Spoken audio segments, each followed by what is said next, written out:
Hello. Good to see you today. Road to 50 million.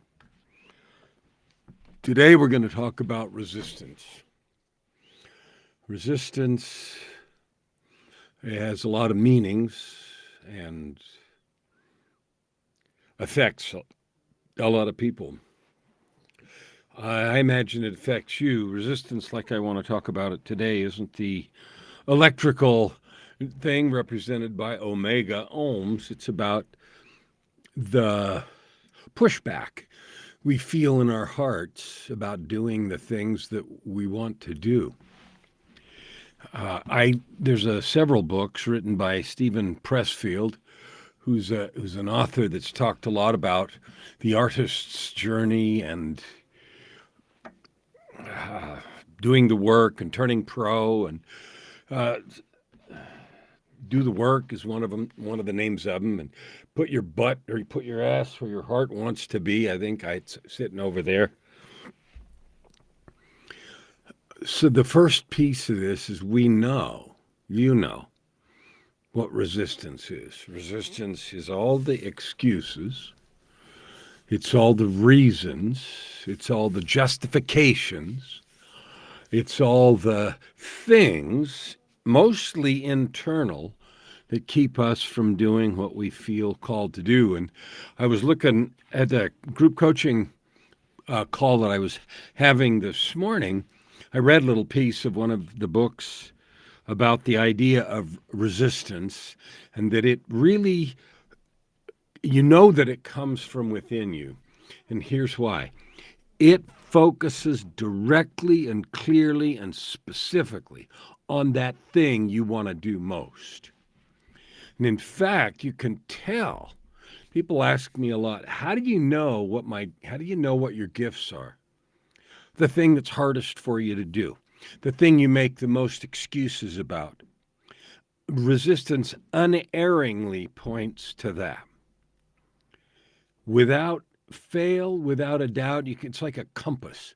You can tell what your calling is because it's the thing you make the most excuses about. Now, you can make up all kinds of reasons why that's not true. This road to 50 million that I'm on is about helping you, 50 million of you, discover your gifts and then make a choice to serve with those gifts. Now, often that service starts in small ways, or it can start in large ways. But one thing I can guarantee you for sure is you're going to feel resistance. You're going to make up reasons. Why not? You're going to say, why not now? Why it's hard, why this isn't the right time, etc., etc. Now, let's make an analogy to physical things because it's easier to understand. If I want to work out and I go to the gym and I pick up a barbell, there's resistance. In fact, they even call it resistance training. And you know what's interesting about that is you depend on that resistance. If I pick up 100 pounds today, it's going to still be 100 pounds tomorrow. They call that the truth of the iron, right? You can either pick it up or you can't. And that resistance doesn't change. Well, your spiritual or energetic resistance is like that. The bigger the goal, the bigger the resistance. That's like picking up 50 pounds or 100. If you pick up 50 pounds, there's a certain amount of resistance. If you pick up 100, it's a lot bigger. So when you aim for a bigger goal, it's going to have more resistance. Now, some people say, well, why can't I go through life without it? Why do I have to get past the resistance? And you know what? You don't. You don't. You can give up and you can settle for what's easy and obvious. But I've never found anyone that is truly satisfied with that path, settling, maybe for a minute, maybe for a day, maybe for a bit. But I've never really met anyone or talked to them at length where they truly, in their heart, are satisfied with the path of least resistance. So what we're talking about here is you have a calling. You have a mission, you have a purpose. I don't know what yours is, and I don't know what your gifts are, but what I know for sure is you have them. And you can tell what the gifts are that you really ought to pursue by where the resistance is. So now that we know for sure what resistance is, it is that energy that prevents us or slows us down or gets in the way of doing the things we really feel called to do. That's what resistance is.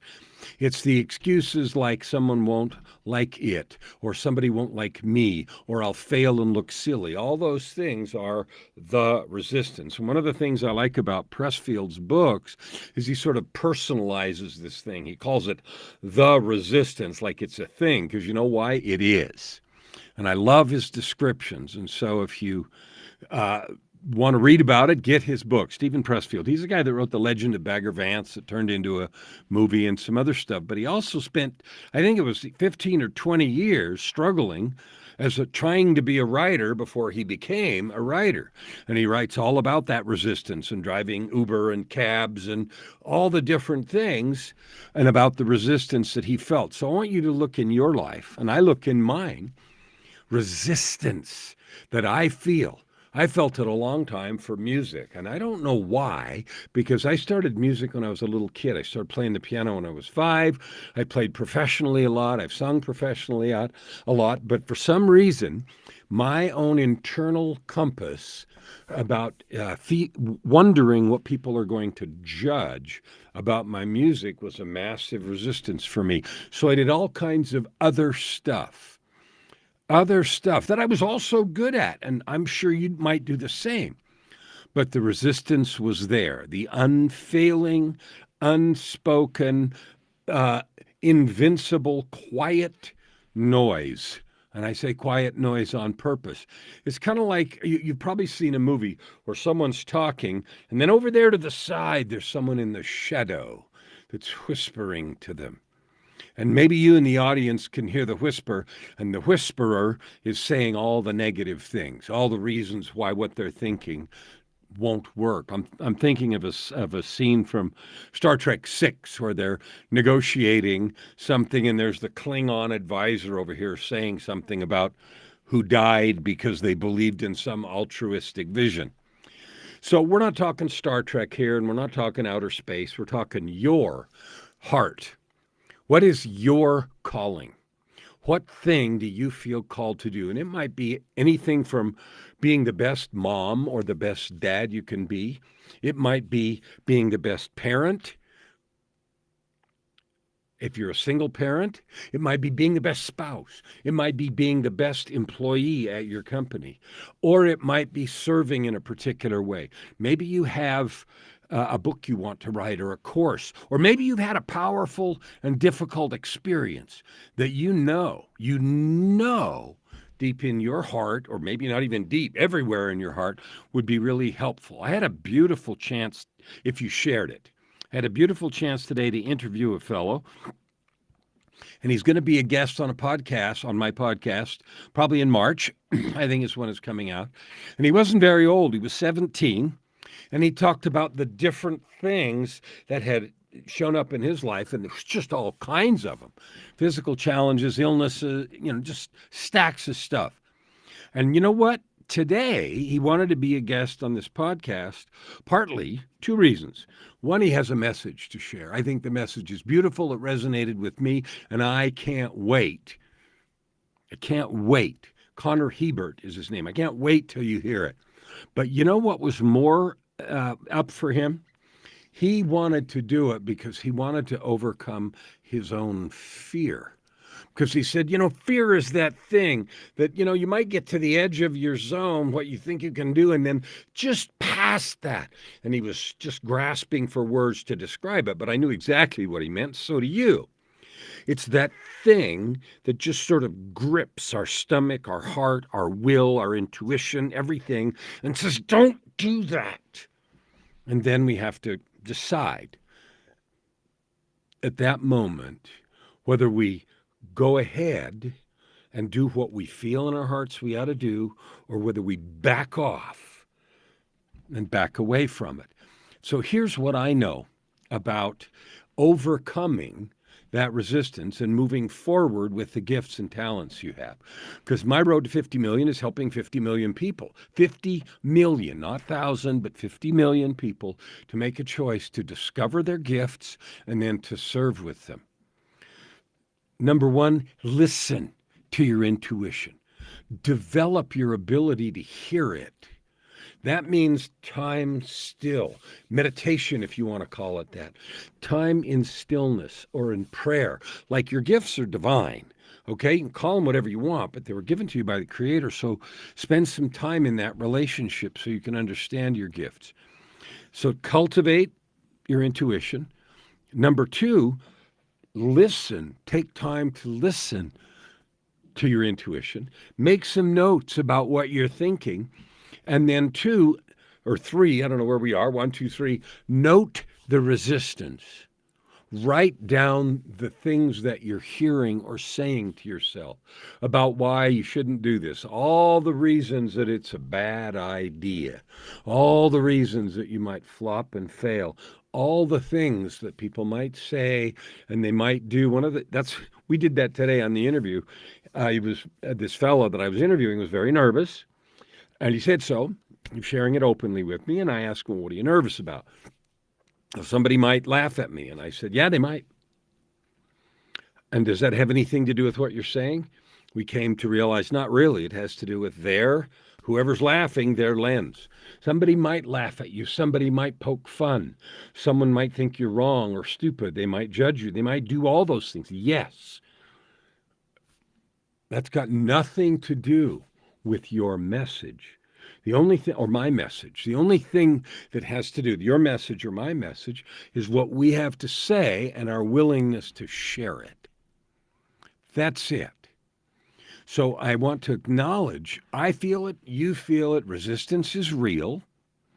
It is an unerring, infallible guide to what we ought to be doing, the calling that we feel, and it plays for keeps. It's not going away. It isn't going to get less. It was a piece in one of the Pressfield books that said something, and I don't know if it's true or not, but it said even when he was 75 years old, Henry Fonda still threw up before he went on stage. And the comment that Pressfield made about that is it just doesn't go away. The notion that you're going to fall on your face and you're going to fail is always going to be there. And you know what? You might. And that's okay. Go anyway. And here's why. You and I are happiest when we are serving with our gifts.